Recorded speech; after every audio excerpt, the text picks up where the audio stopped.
আমি একটা পিঠার রেসিপি নিয়ে এসেছি।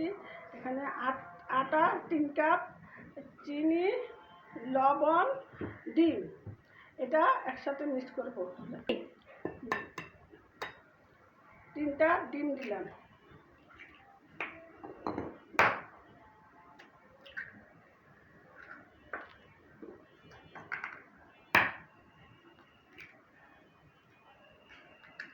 তিনটা ডিম দিয়েছি আর 3টা রেখে দিয়েছি। এখন এটা মেরামত করবো। চিনি 1 কাপের মতো। এগুলি মেরামত করা হয়ে গিয়েছে। এখন আমি তেলে দেবো, ঠিক আছে না?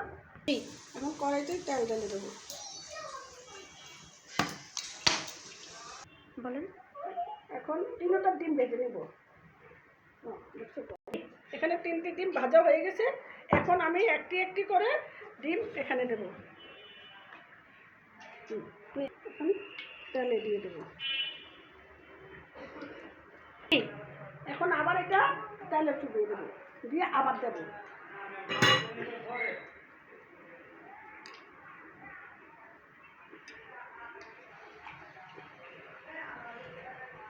এখন আবার এটা আমি গোলাতে দিয়ে দেবো, দিয়ে আবার চুবিয়ে এটা আবার দেবো।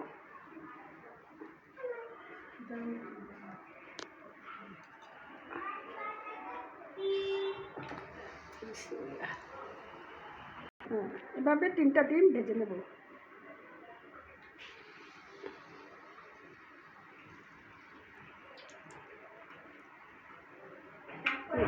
এখন আমার পিঠা তৈরি হয়ে গেছে। এখন আমি এটি পিস পিস করে কেটে নেব।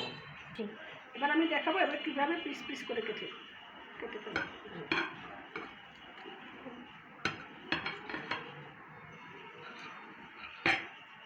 কেটে নেব। পিঠা এখন পিস পিস করে কাটা হয়ে গেছে। এখন হয়ে গেছে। এখন আমি কে দেখুন কেমন মজা হয়েছে। খুব মজা হয়েছে। আজকে ভিডিওটা এখানে শেষ করলাম। সবাই একটা করে লাইক এন্ড সাবস্ক্রাইব করে দিন। আজকের ভিডিওটা এই পর্যন্ত। আশা করি আপনারা সবাই ভালো থাকবেন, ইনশাআল্লাহ। আল্লাহ।